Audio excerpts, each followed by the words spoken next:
بسم الله الرحمن الرحيم الحمد لله رب العالمين اللهم صل وسلم وبارك على محمد وعلى آل محمد اللهم انفعنا بما علمتنا وعلمنا ما ينفعنا وزدنا علما وبارك لنا في علمنا وارزقنا الإخلاص في القول والعمل كاملا وعلما نافعا لا ينسى وتوفيقا دائما وصحة ويقينا وعافية آمين يا رب العالمين. Alhamdulillah kaum muslimin rahimakumullah. Kita lanjutkan pengajian Al-Jami' As-Shaghir, kitab hadis karya Al-Imam As-Suyuti yang wafat pada tahun 911 Hijriah rahimahullah taala. Kita sudah sampai pada hadis 2151. Faqala al-muallif rahimahullah taala wa nafa'ana bihi wa bi ulumihi fid dharain amin. Qala Rasulullah sallallahu alaihi wasallam, innal walada sesungguhnya anak mabkhalatun penyebab bakhil, majbanatun penyebab takut, majhalatun penyebab bodoh, mahzanatun penyebab sedih. Hadis riwayat Hakim sahih. Maksud hadis ini, kita hendaklah berhati-hati. Jangan sampai gara-gara anak maka kita jadi pelit. Yang dulu sedekah, rajin, gampang, ringan tangan membantu orang. Gara-gara punya anak, kemudian tidak lagi membantu orang. Katanya ini khusus untuk anak saya. Anak sudah cukup. Kalau sudah cukup, ya berikan kepada yang lain.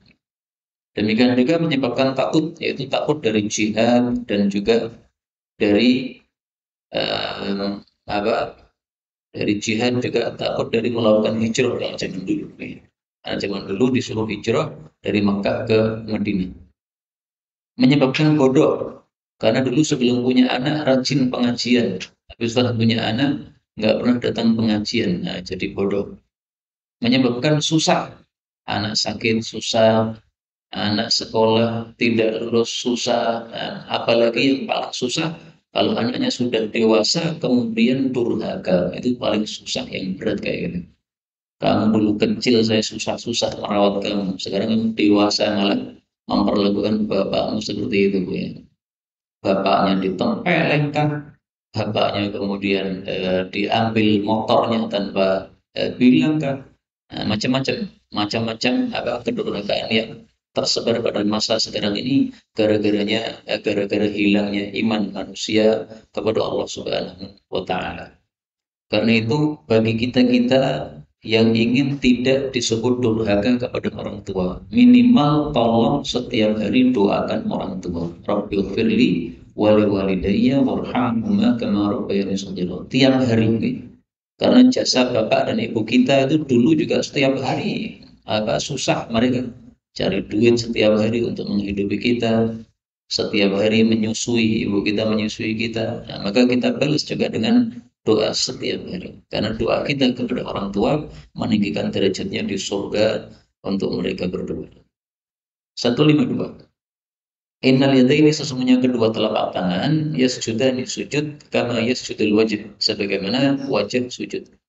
Fa idza wada'a ahadukum wajhahu, kalau seseorang menaruh wajahnya yaitu ke tanah, falyadha yadayhi, maka hendaklah dia taruh kedua telapak tangannya juga. Yang ditaruh hanya telapak tangan, Pak. Tidak boleh hasta ini menempel ke tanah karena dilarang oleh Nabi sallallahu alaihi wasallam. Naruhnya di mana? Boleh naruhnya di pas kepala sini, boleh naruhnya di paskan pundak sini. Jadi sama dengan ketika mengangkat tangan. Boleh setinggi pundak, boleh setinggi telinga. Dua-duanya sahih dari Nabi sallallahu alaihi wasallam. Wa idza rafa'ahu, dan jika dia mengangkat kepala, falyarfa'huna, maka hendaklah dia mengangkat kedua telapak tangan juga. Hadis ini sahih riwayat Abu Dawud. Maka meletakkan tangan pada saat sujud itu adalah hukumnya wajib karena diperintahkan oleh Nabi. Falyadha, hendaklah dia taruhkan, wajib.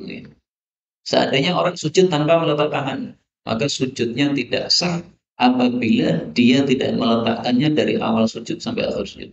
Sujudnya tidak sah. Harus 7 anggota itu nempel pada tanah, yaitu jidat, kedua telapak tangan, kedua lutut, dan kedua ujung dari telapak kaki, ya, nempel mancep ke tanah. 153. Innal Yahuda, sesungguhnya orang-orang Yahudi, wan Nasara, dan orang-orang Nasrani, la yasbuhun, mereka tidak mewarnai rambut mereka, yaitu rambut yang sudah beruban. Fakhalifuhum, maka selisilah mereka. Hadis muttafaqun alaih. Hadis ini menunjukkan sunnahnya mewarnai rambut yang sudah beruban, terutama yang ubannya sudah total. Kalau masih campuran putih sama hitam, maka itu perintah tetap ada, tetapi tidak ditekankan. Tapi yang sudah putih total, nah itu lebih ditekankan lagi untuk diperintahkan mengubah rambutnya. Jangan diwarnai dengan warna hitam, karena warna hitam berarti seolah-olah nipu. Kamu sudah tua tapi ngaku-ngaku muda dengan cara mewarnai rambut hitam tadi. Nah, terus diwarnai dengan apa? Paling bagus dengan inai. Sebagaimana sabda Nabi SAW, beliau mengatakan, inna ahaqqa ma ghayyartum, inna ahsana ma ghayyartum. Paling bagus untuk merubah warna uban adalah inai dan katang. Ini nama dua pohon yang biasanya digunakan untuk mewarnai rambut. Hasilnya kayak kemerah-merahan, kayak orange gitu. Seperti orang-orang Arab yang mereka pakai inai, maka jenggotnya antum lihat kayak kemerah-merahan dan orange itu. Ini hadits sahih riwayat Imam Bukhari. Monggo. Adapun anak muda yang mereka rambutnya masih hitam tapi diubah dengan warna lain, nah, maka itu tidak bukan merupakan ajaran Rasulullah Sallallahu Alaihi Wasallam. Dan itu termasuk menunjukkan tidak bagusnya Islam seseorang. Karena Nabi mengatakan termasuk bagusnya Islam seseorang meninggalkan yang tidak penting.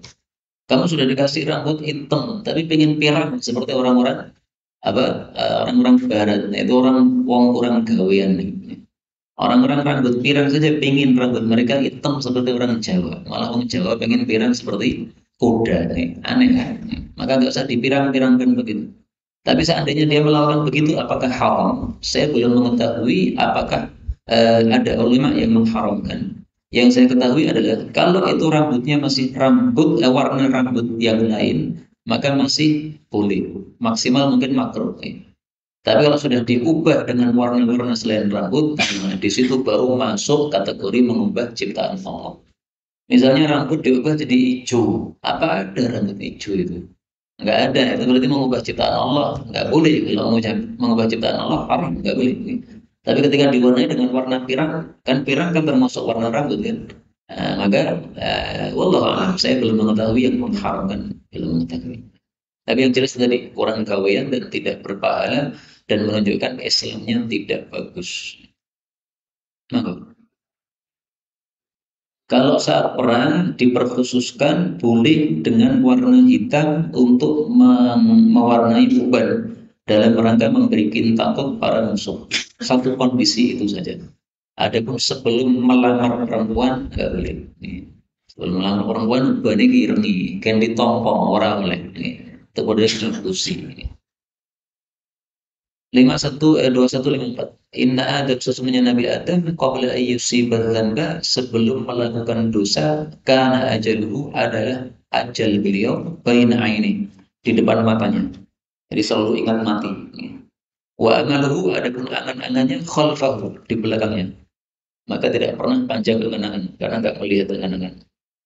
Falamma asaba dzamba, kalian dia melakukan dosa, yaitu makan buah yang diharamkan Allah, ja'alallahu ta'ala amalahu, Allah letakkan angan-angannya baik ainanya di depan kedua matanya. Maka melihat angan-angannya terus sehingga angan-angannya jadi panjang. Wa ajalahu khalfa, sementara usianya ajalnya ditaruh di belakang. Sehingga sudah gak ingat mati lagi. Yang dulu selalu ingat mati sekarang gak ingat. Fala yazalu yu'ammil, maka tidak henti-hentinya dia itu panjang angan-angan atau berangan-angan hatta yamuta, sampai dia mati. Tapi sayangnya hadis ini derajatnya dhaif. Tapi yang jelas manusia seperti itu memang. Manusia itu tidak banyak yang ingat mati. Rata-rata kita kan mengingatnya yang untuk ke depan, ke depan, ke depan. Bukan untuk nanti besok saya mati. Gak ada yang ingat begitu. Makanya termasuk sunnah Nabi kalau kita sholat itu disuruh kita membayangkan seolah-olah ini sholat terakhir nih. Nanti setelah assalamualaikum malaikat maut datang kepada saya. Ini satu sunnah Rasulullah Shallallahu Alaihi Wasallam. Meskipun saya jujur hadisnya diperselisihkan ulama, kalau menurut guru kami Ustaz Dzakir Hafizahullah, hadisnya tidak sahih. Tapi ada yang mensahihkan juga di antara para ulama. Tapi ringkasnya bagus itu mengingat mati pada saat salat karena menyebabkan salat kita bisa lebih khusyuk lagi. 2155. Inna Adam sesungguhnya Nabi Adam khuliqa diciptakan min salas dari min salasi turbatin dari 3 tanah.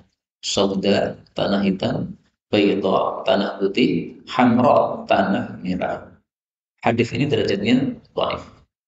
Tapi fakta manusia memang warna kulitnya ada yang hitam, ada yang putih, ada yang merah, ya, putih ke merah-merah. Nah itu gara-gara Nabi Adam diciptakan dari 3 macam tanah ini.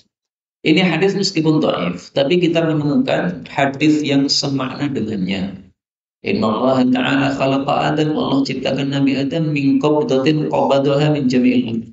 Dari satu genggaman yang Allah genggam dari seluruh bumi.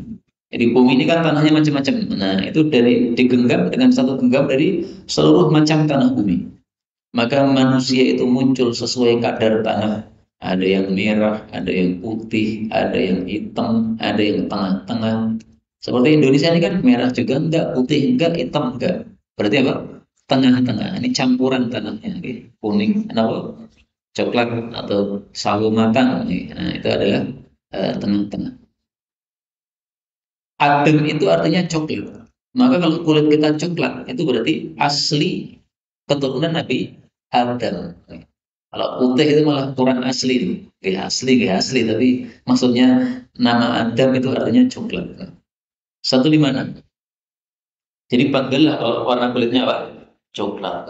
Nggak usah susah, wah aku coklat di Wiliane putih, nggak usah susah begitu. Karena ada Pak, satu keluarga itu, semua anak-anaknya putih, kecuali satu, coklat. Sehingga sering digodoh oleh masih, ya putih-putihan ya. Padahal dia paling coklat. Agak susah malah seperti Nabi Adam. 156. Inna abkhalan nas sesungguhnya orang paling bakhil di antara manusia mendukir tu indah orang yang aku disebut padanya falam yusalli alayya lalu dia tidak membaca salawat kepada saya. Hadis ini dhaif. Tetapi ada hadis yang semakna dengannya. Kita lihat hadis yang semakna. Yang sahih tulis di bawahnya sahih. Rasulullah mengatakan al-bakhil, orang yang pelit adalah orang yang saya disebut padanya lalu dia tidak selawat kepada saya. Nah, ini yang sahih. Jadi lafalnya al-bakhil, orang yang pelit, bukan abkhalan nas, orang yang paling pelit, bukan. Lah terus yang paling pelit siapa? Nanti jawabannya hadis setelahnya. Tapi ringkasnya orang yang mendengar nama Nabi Muhammad Sallallahu Alaihi Wasallam tidak mau selawat, berarti dia pelit. Kenapa disebut pelit? Karena selawat itu pahalanya banyak, fadilahnya besar. Lah kita tidak mau selawat, berarti kita pelit terhadap diri kita sendiri untuk mendapatkan kebaikan. 157. Inna abkhalanna sesungguhnya paling pelitnya manusia man bakhila bisalam, orang yang pelit mengucapkan salam. Ini mencakup salam sebagai pemula atau salam sebagai jawaban. Wa ajazun nas dan orang yang paling lemah man ajaza orang yang lemah anid doa dari berdoa kepada Allah Subhanahu wa taala. Hadis ini disahihkan Al-Albani. Jadi kalau kita berjumpa dengan sesama muslim adalah mengucapkan assalamualaikum. Kalau tidak berarti kita pelit. Kenapa kalau disebut pelit? Karena ucapan salam itu kalimatnya qalil sedikit, pahalanya jazil banyak. Kalimat sedikit pahala banyak, kalau kamu nggak mau berarti pelit itu. Pelit untuk dirinya sendiri dari mendapatkan pahala. Kemudian orang yang paling loyo adalah orang yang loyo dari berdoa. Namanya manusia itu butuh kepada Allah. Dan Allah sudah memerintahkan, kamu doa, saya kabulkan. Kita butuh dan doa itu tidak susah dan Allah sudah menjamin yang doa saya kabulkan. Kok tidak mau doa? Itu orang paling loyo. Karena berdoa itu sangat mudah. Mudahnya ya Tidak ada beban sama sekali. Cukup mulut kita berkata-kata sudah berdoa. Ya Allah bantulah saya, ya Allah tolonglah saya. Sakit gigi, nah, doalah kepada Allah. Bismillah, Bismillah, Bismillah. A'udzu bi'izzatillah wa qudratihi min syarri ma ajidu wa uhadir. Lepaskan. Diulangi sampai 7 kali. Atau doa-doa yang lain lah. Pokoknya doa kepada Allah Subhanahu wa taala. Maka semakin banyak kita berdoa, semakin disukai oleh Allah Subhanahu wa taala. Apapun doa, itu sunnahnya para ulama salaf. Hatta al-milah, sampai berdoa minta garam kepada Allah Subhanahu wa taala. Sallallahu, mintalah kepada Allah kulla syai, segala sesuatu. Sallallahu, mintalah kepada Allah kulla syai, segala sesuatu. Hatta syisa, sampai serampat sandal kalau putus, maka mintalah kepada Allah Subhanahu wa taala. Ini hadis yang dhaif, sehingga tidak dikatakan sebagai sabda Nabi, cukup dikatakan sebagai ucapan ulama. Sallallahu hawajakum, mintalah kepada Allah hajat-hajat kalian. Hatta al-milah, sampai garam pun mintalah kepada Allah. Datang ke dapur, garamnya habis. Nah, kita sambil pergi ke warung untuk cari garam, sambil doa. Allahumma as'alukal milh, ya Allah saya minta garam. Allahumma arzuqnil milah, ya Allah rizkikanlah kepada saya garam. Jadi kita sambil menggabungkan antara doa dengan amal. Bismillah, ya Allah rizkikanlah saya minuman yang lezat, yang panas. Bismillah. Alhamdulillah. Nah, ini dimudahkan oleh Allah. Kalau nggak berdoa, belum tentu dimudahkan oleh Allah. Mau diminum malah kesel, matu HP. Nah, malah laptopnya rusak. Alhamdulillah. Nah, ini sisakin orang ngelak nih, Pak. Praktek sisan. 2159. Inna Ibrahim, sesungguhnya Nabi Ibrahim. Loh, kok ini? 2158. Inna, sesungguhnya apa lebih paling bagusnya kebaikan, ayyasila, bahwasanya menyambung ar-rajul, seseorang, ahla wuddi abi, orang-orang yang merupakan kecintaan bapaknya. Ahla, keluarga, ya. Wuddi, dari kecintaan abihi, bapaknya. Jadi keluarga yang merupakan teman dekat bapak kita. Pada setelah ayyuwalliyal ab, bahwasanya bapak itu pergi. Nah, pergi di sini bisa bermakna mati, bisa bermakna safar. Jadi kalau kita punya bapak itu punya teman-teman dekat, maka keluarganya teman-teman dekat bapak kita itu seolah-olah adalah keluarga kita sendiri. Dulu bapak berbuat baik sama keluarga itu, maka kalau bapak sudah mati, marilah kebaikan bapak kepada keluarga tadi dilanjutkan. Contoh, ada orang kaya raya menyantuni keluarga-keluarga miskin. Nah, ketika orang kaya ini mati, maka sangat bagus seandainya warisnya itu melanjutkan. Dulu bapak nyantuni siapa? Oh, keluarga ini, keluarga ini, keluarga ini. Nah, dilanjutkan.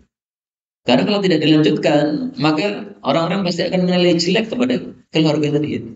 Dulu bapaknya orangnya dermawan sekali, sekarang anaknya istilahnya sikmaris 11. Nah, maka itu menjadi keburukan bagi keluarga tadi, sehingga paling bagus kalau kebaikan bapak dilanjutkan oleh keturunannya. 159. Inna Ibrahim, sesungguhnya Nabi Ibrahim, haram Baitullah, telah mengharamkan Baitullah, maksudnya Makkah. Wa amanahu, dan menjadikan dia aman, maksudnya tidak boleh perang padanya.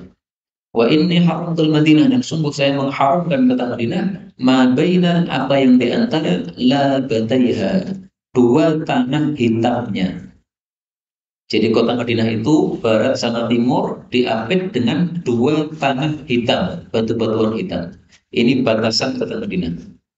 Batasan Madinah utara dan selatannya adalah dua gunung, namanya Gunung Air sama Gunung Thu. Itu adalah dua batas utara selatan. Kalau batas timur barat adalah Labatayhain. La yuqlam, tidak boleh dicabut, idahuha, pohon-pohon berdurinya, tidak boleh ditebang. Wala yusadu, dan tidak boleh diburu, sayduha, buruannya. Hadis riwayat Muslim sahih. Yang dimaksud pohon-pohon berduri itu maksudnya adalah pohon yang tumbuh sendiri. Kalau pohon itu tanaman manusia, maka dicabut atau ditebang boleh. Tapi kalau tumbuh sendiri nggak boleh. Kecuali kalau dengan dorok baru boleh. Misalnya ada pohon tumbuh sendiri tepat di depan rumah kita, nih, tumbuh sendiri. Nah, ini kalau madoroti, orang mau keluar rumah terganggu, nah, potong nggak ada masalah karena mengganggu. Kemudian disebutkan pohon berduri, berarti pohon yang tidak berduri semakin tidak boleh lagi. Artinya sama saja. Jadi jangan mengatakan ini yang dilarang hanya yang berduri saja, yang tidak berduri boleh. Itu kebalik mikirnya. Dilarang kencing, oh berarti berak boleh. Nah, warning. Kencing saja nggak boleh. Makanya para ulama mengatakan bunga mawar yang ada di Mekah itu nggak boleh dipetik. Kenapa? Karena yang pohonnya yang berduri saja nggak boleh, apalagi bunganya ini nggak boleh, nggak boleh. Nah, kalau mau hadiah istri bunga mawar di kota Mekah, gimana caranya? Tunggu sampai bunga mawarnya tadi kering. Kalau sudah kering, boleh dipotong. Nah, kasih istri ini hadiah untuk kamu. Nah, pengen yang basah, datang apa ke Jawa dulu. Bunga mawar Jawa boleh dipotong basah-basah, nggak apa-apa.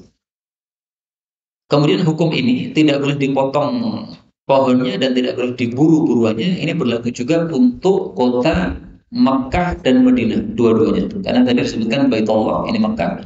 Kemudian Madinah, ini juga tanah haram. Bedanya, untuk kota Madinah tidak ada apa namanya dendanya. Tidak apa-apa dendanya. Tapi untuk Makkah ada dendanya. 160. Inna Ibrahim sesungguhnya Nabi Ibrahim, Inna Ibrahim sesungguhnya Ibrahim ibni putra saya, wa innahu dan sesungguhnya dia mata fitati mati pada saat masih disusui, jadi masih usia susuan. Wa innahu dan sesungguhnya dia memiliki fi'raini dua penyusu yukammilani yang menyempurnakan rodo'ahu penyusuan dia fil jannah di dalam jannah. Hadis riwayat Muslim sahih. Ini Fadilah putra Nabi yang bernama Ibrahim. Ibunya adalah Maria Al-Qibtiyah, seorang budak. Jadi ini anak Nabi dari budak beliau.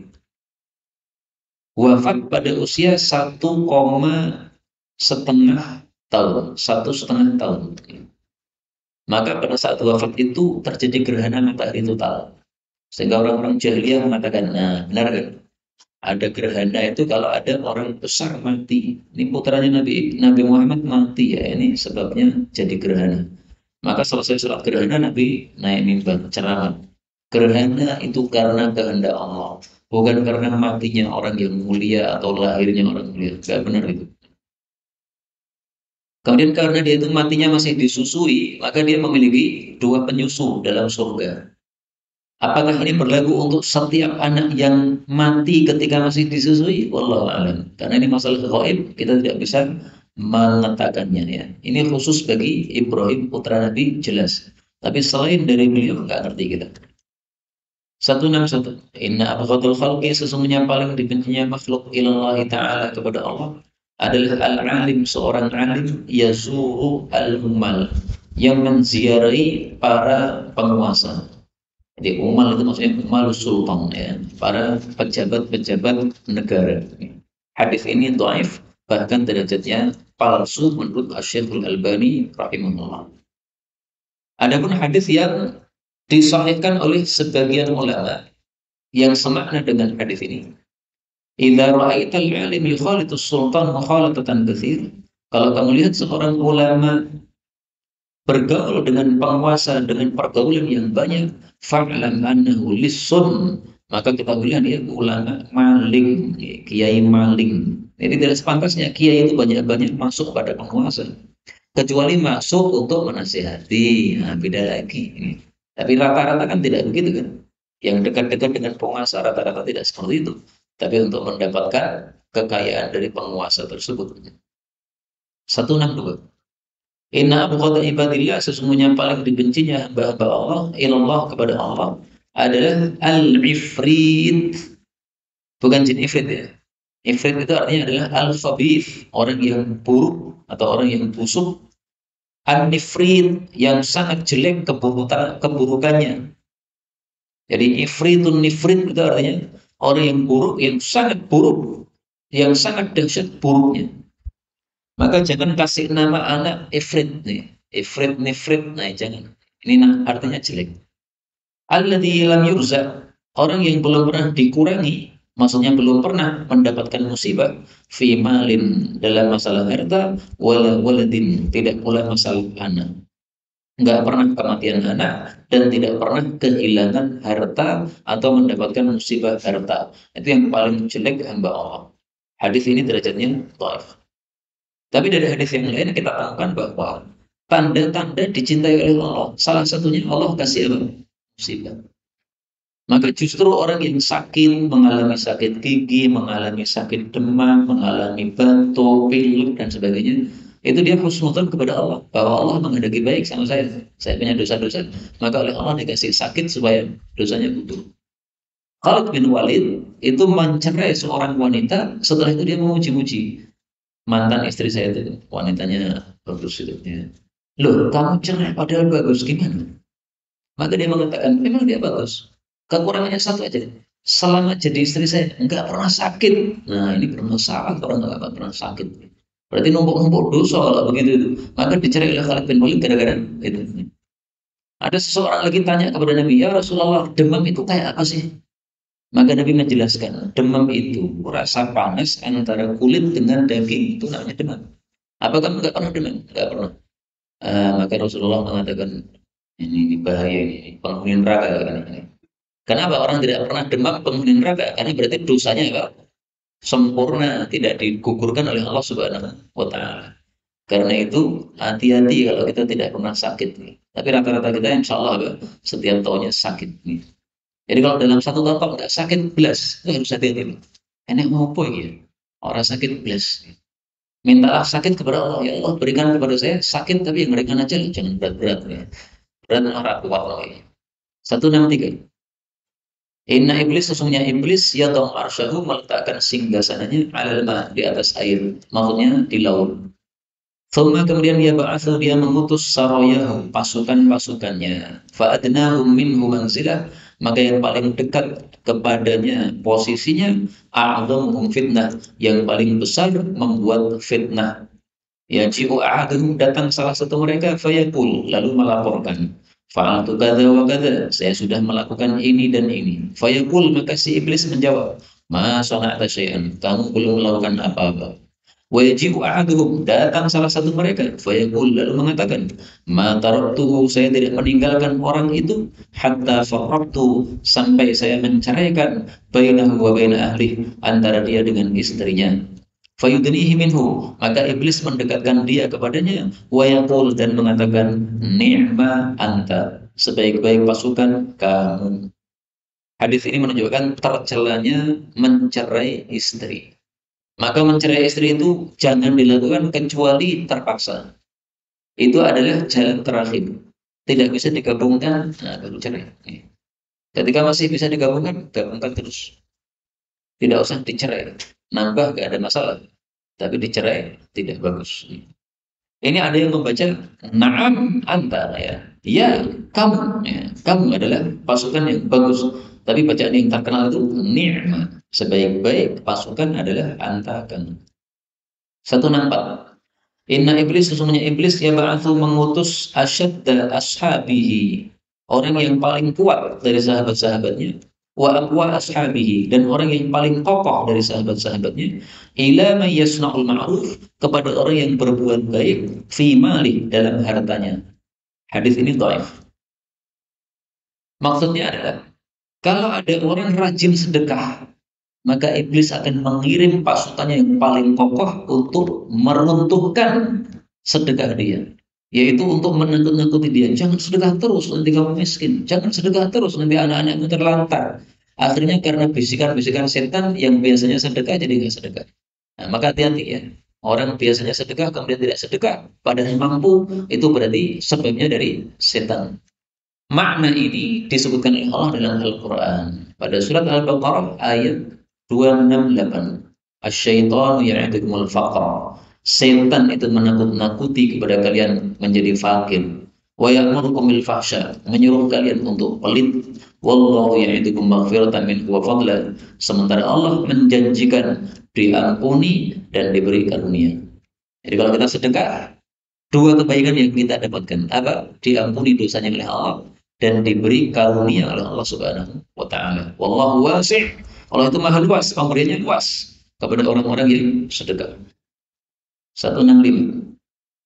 Ibna Adam, sesungguhnya manusia la harisun, sungguh rakus ala mahuni, terhadap sesuatu yang dia dilarang. Hadis ini dhaif, tapi para ulama mengatakan sangat sesuai fakta. Yang dilarangnya malah do pengen. Iki jadi jiko malah pengen do ngerti apa tuh. Kalau nggak ada tulisannya malah nggak ada yang lihat. Begitu ada tulisannya malah do pengen. Bangjo, lampu bangjo itu, begitu merah pengen melanggar, itu karena sesuai watak asal manusia sangat pengen untuk melanggar sesuatu yang dilarang. Seperti Nabi Adam dulu, ini pohon semuanya di dalam surga ini halal, satu aja yang tidak boleh, malah ngambil yang tidak boleh. Tapi memang Nabi Adam beda. Nabi Adam itu gara-gara ditipu oleh setan dengan sumpah atas nama Allah. 165. Inna bna Adam, sesungguhnya manusia, in asabahu har, kalau mengenai dia panas, qala hissi, dia mengatakan waduh. Wa in asabahu bardun, kalau mengenainya dingin, qala, dia mengatakan hissi, waduh. Hadis ini derajatnya sahih menurut Syekh Albani. Maksud hadis ini adalah manusia itu selalu keluh kesah, panas gersulah, dingin gersulah. Panas, wah semuanya seragam garuan tenan. Kalau pas musim dingin, wah ademis, rawat tenan. Buat disyukuri terus, alhamdulillah panas maka bisa jualan es laris, gitu. Pas dingin juga begitu, musim hujan, alhamdulillah esok tulanan gorengan laris. Kalau enggak jualan ya berarti lah, alhamdulillah gorengan jadi nikmat hari-hari ini, karena gorengan pas dengan hujan. Atau kalau pas musim panas, alhamdulillah es hari-hari ini nikmat rasanya. Es teh jumbo Rp3.000 banyak menjamur. Wah itu kalau musim panas rasanya lezat sekali itu. Hadis ini ada ceritanya. Khawlah ini adalah istrinya Hamzah, paman Nabi SAW. Suatu hari Nabi berkunjung ke rumah Hamzah. Waktu itu ada Khawlah. Kemudian Khawlah menyiapkan makanan dalam satu periuk kepada Nabi Muhammad SAW. Beliau kemudian mengambil dengan tangannya. Beliau tidak diberitahu bahwa itu masakan masih panas. Begitu mengambil, kaget, kebakar tangannya. Maka beliau mengatakan, waduh, panas. Kemudian beliau mengatakan, manusia memang seperti itu. Tapi hadis ini memang sebagian ulama mengatakan dhaif. Mosok Nabi mengatakan mengatakan waduh, dhaif itu hadisnya itu. Tapi ada yang mengatakan apa? Sahih. Anggaplah ini sahih, ya berarti menunjukkan bahwa perkataan waduh itu bukan sesuatu yang dosa. Itu refleks kok. Sesuatu yang refleks itu nggak ada hukumnya, Pak. Kejepit waduh, ya refleks itu. Innalillahnya setelah itu, berdarah innalillah wa inna ilaihi raji'un. Memang yang lebih bagus adalah refleksnya beda. Begitu kejepit langsung innalillah, itu bagus itu. Tapi seandainya keluar kata-kata yang tidak masalah, karena waduh itu bukan sesuatu yang bermasalah, maka tidak sampai kepada dosa. 167. Inna ibni hadza, sesungguhnya anak saya ini sayyidun, seorang tokoh.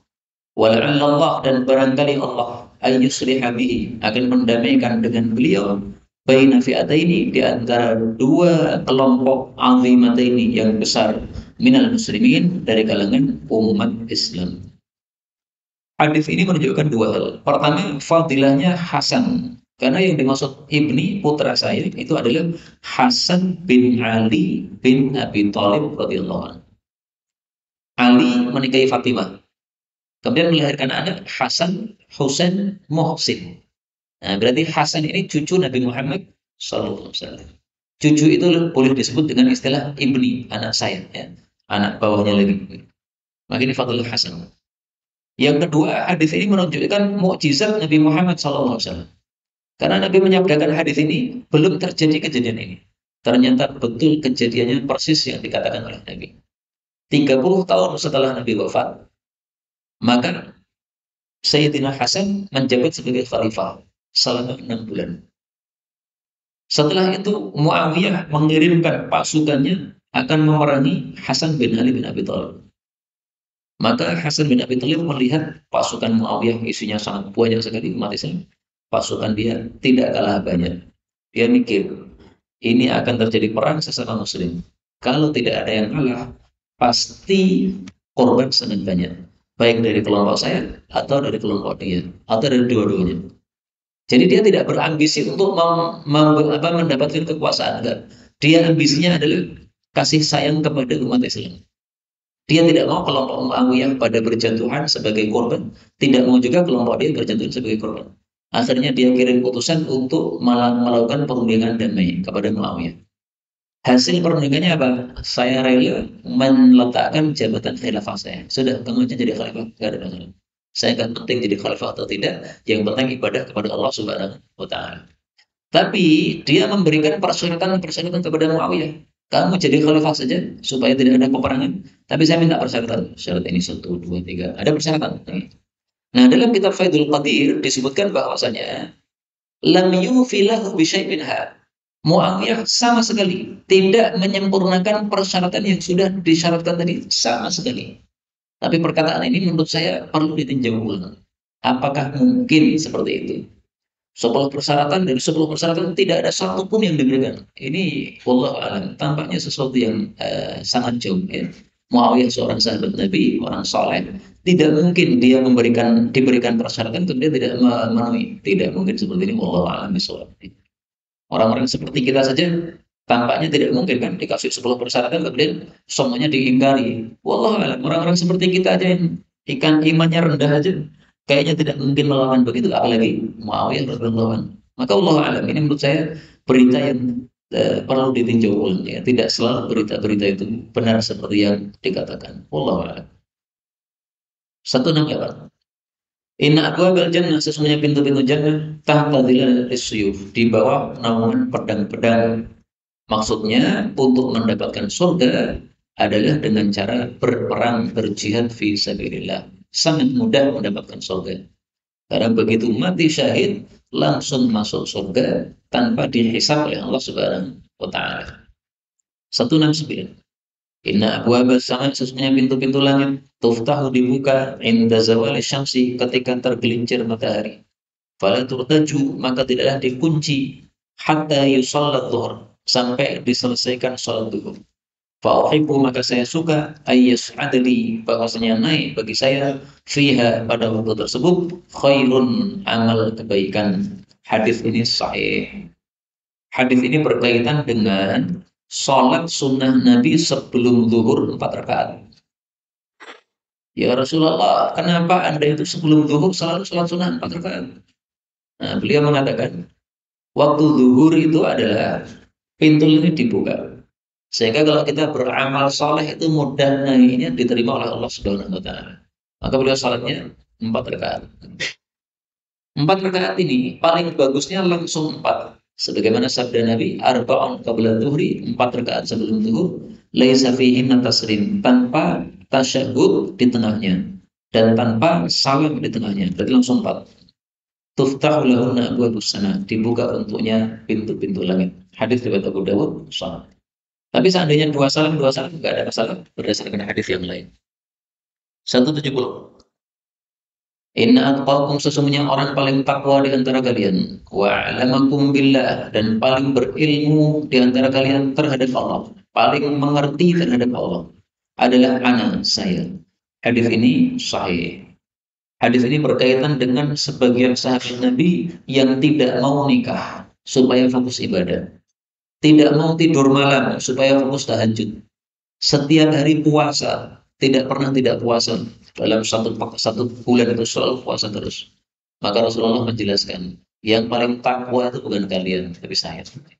Maka kalau ingin bertakwa, yang maksimal tiru saya. Saya itu kadang tidur, ada tidurnya, ada bangunnya. Maka kalau malah bangun terus tanpa tidur, itu bukan sesuatu yang terbaik. Dalam satu bulan saya ada puasanya, ada tidak puasanya. Itu yang terbaik. Karena kita memiliki mata punya hak tidur. Kita punya perut ini punya hak kasih makan. Jangan puasa terus. Puasa terus menyebabkan badan kita jadi kurang sehat. 171. Inna ahabba ibadillah, sesungguhnya paling dicintainya hamba-hamba Allah, ilallah, kepada Allah, adalah ansahuhum, yang paling berbuat baik liibadih, kepada hamba-hamba Allah subhanahu wa ta'ala. Hadis ini dhaif, tetapi kita temukan yang semakna dengannya. Khairun nasi anfa'uhum linnas. Manusia paling baik, dalam hadis yang lain, ahabbun nas ilallah, orang yang paling dicintai oleh Allah, anfa'uhum, yang paling memberi manfaat kepada orang lain. Nah, memberi manfaat itu kan semakna dengan ini, ansor, paling berbuat baik. Ada orang butuh bantuan, ya, dia berhenti memberikan bantuan. Ada orang menangis, dia berhenti menanyai dulu kenapa menangis di sini. Itu berarti berbuat nasihat, membantu orang yang membutuhkan bantuan. 172. Inna ahabba ibadillah, sesungguhnya paling dicintainya hamba-hamba Allah, ilallah, oleh Allah. Man hubbiba, orang yang disenangkan ilaihi, kepadanya, al-ma'ruf, perbuatan baik. Wa hubbiba ilaihi, dan disenangkan kepadanya, fi'aluhu, melakukan kebaikan tersebut. Hadis ini dhaif. Maksud adalah, orang yang terbaik adalah, termasuk orang yang terbaik adalah orang yang suka kebaikan dan suka melakukan. Karena ada orang yang suka kebaikan tapi tidak melakukan. Misalnya, melihat orang dermawan itu dia senang. Wah, bagus ini orang dermawan. Tapi dia sendiri nggak dermawan. Nah, itu kurang utama. Yang paling utama adalah dia suka perbuatan baik dan dia suka melakukannya. Ada orang berbuat baik, dia senang. Dan dia juga senang melakukannya. Nah, itu yang paling sempurna. Mengumpulkan antara dua kebaikan sekaligus. Yang paling jelek adalah yang sebaliknya. Dia tidak suka perbuatan baik, bahkan melarang orang berbuat baik. Alladzina yabkhuluna wa ya'muruna an-nasa bil bukhl. Orang yang pelit dan menyuruh orang lain untuk pelit.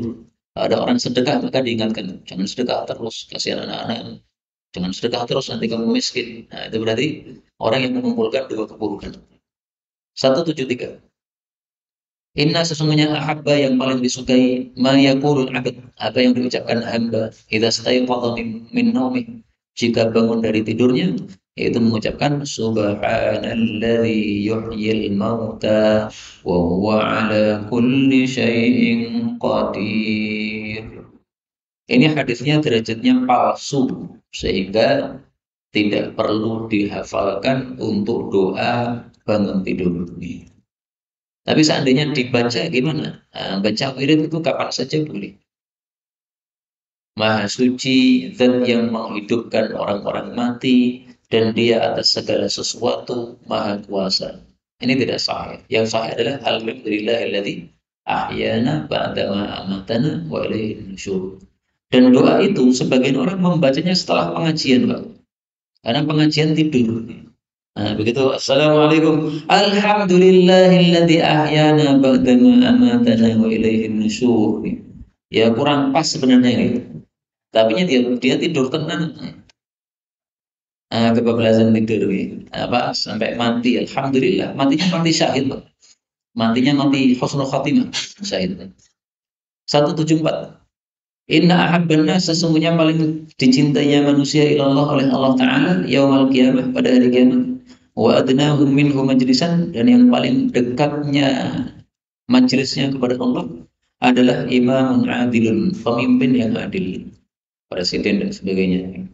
Wa abghadun nasi, dan yang paling dibenci oleh Allah ilallah Ta'ala, wa ab'aduhum, dan yang paling jauh minhu, dari Allah, imamun jairun, pemimpin yang zalim. Jadi presiden itu bisa menyebabkan paling dekat kepada Allah, bisa menyebabkan paling jauh dari. Kalau adil, dekat sama Allah. Kalau tidak adil, jauh dari Allah. Meskipun hadis ini sebagian mendhaifkannya, ya, Syekh Albani mendhaifkannya. Tapi kita temukan hadis yang semakna mungkin ini. Innal muqsitin, orang-orang yang adil di hadapan Allah pada hari kiamat, di atas mimbar-mimbar dari sinar, di samping kanannya Allah Subhanahu wa Ta'ala. Wakil yadayhi yamin, dan kedua tangan Allah adalah kanan. Hadis riwayat Muslim sahih. Nah, ini menguatkan makna tadi bahwa pemimpin yang adil maka dia dekat dengan Allah Subhanahu wa taala. 175 terakhir pada pertemuan kali ini, inna ahabba asma'ikum, sesungguhnya yang paling disukainya nama-nama kalian ilallah oleh Allah taala, satu Abdullah dan Abdurrahman. Hadis riwayat Muslim sahih. Kenapa Abdullah dan Abdurrahman nama paling disukai oleh Allah? Allah itu memiliki asmaul husna, nama-nama yang baik-baik. Dari nama-nama yang baik-baik ini terbagi dua. Ada usul, ada furu. Ada yang pokok-pokok, ada yang cabang. Yang pokok itu ada 7.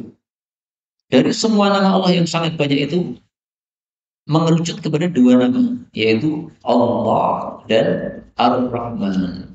Makanya nama Abdullah dan nama Abdurrahman itu yang paling dicintai oleh Allah Subhanahu wa taala. Dan 2 nama ini mencakup seluruh asma Allah yang lain. Jadi semua nama Allah yang lain itu kalau mau dikembalikan itu pasti kembali kepada salah satu ini. Ada kalanya Allah, ada kalanya Ar-Rahman. Allah itu yang berhak disembah, Ar-Rahman itu yang Maha Penyayang. Misalnya Allah Ar-Razzaq, Allah Maha Pemberi rezeki. Kembali ke mana itu? Ar-Rahman, Maha Penyayang. Makanya ngasih rezeki karena penyayang. Asy-Syakur, Maha berterima kasih. Amal sedikit dikasih pahala gede. Kembali ke mana itu? Ar-Rahman. Nah, jadi nama-nama Allah itu semuanya ngerucutnya kepada 2 nama ini. Karena itu paling bagus dalam satu keluarga ada salah satunya yang bernama Abdullah atau Abdurrahman. Paling bagus. Sebagaimana Nabi Muhammad SAW ketika dia punya anak pertama dikasih nama Al-Qasim. Kemudian mati. Kemudian lahir lagi anak dikasih nama Abdullah. Lahir lagi dikasih nama At-Tahir. Meskipun ada khilafiyah di antara para ulama, ada yang mengatakan laki-lakinya hanya 2 tidak 3. Nah, tapi intinya dari situ kita ambil pelajaran salah satu keluarga yang paling bagus kalau ada yang bernama Abdullah, karena ini adalah nama yang paling dicintai oleh Allah Subhanahu wa taala. Alhamdulillah dalam keluarga saya sudah ada Abdullah, ya saya ini. Nah, sehingga anaknya saya tidak pakai Abdullah lagi. Karena nanti bingung kan Pak, dipanggil Abdullah, saya bingung bapak ya mana ini. Nah, bingung kan. Dan jangan terlalu kaku memahami hadis. Nama paling dicintai Allah Abdullah Abdurrahman, sehingga nama anak semuanya Abdullah Abdurrahman. Anak pertama Abdullah, anak kedua Abdurrahman, anak ketiga Abdullah. Nah, malah bingung sendiri kita. Ya nggak usah begitu, itu namanya kaku dalam memahami sabda Nabi Shallallahu Alaihi Wasallam. Pokoknya nama yang baik saya akan dipakai. Inilah yang dapat kita pelajari, benarnya dari Allah. Kalaupun ada salahnya, fa astaghfirullahaladzim. Walhamdulillahirabbil alamin.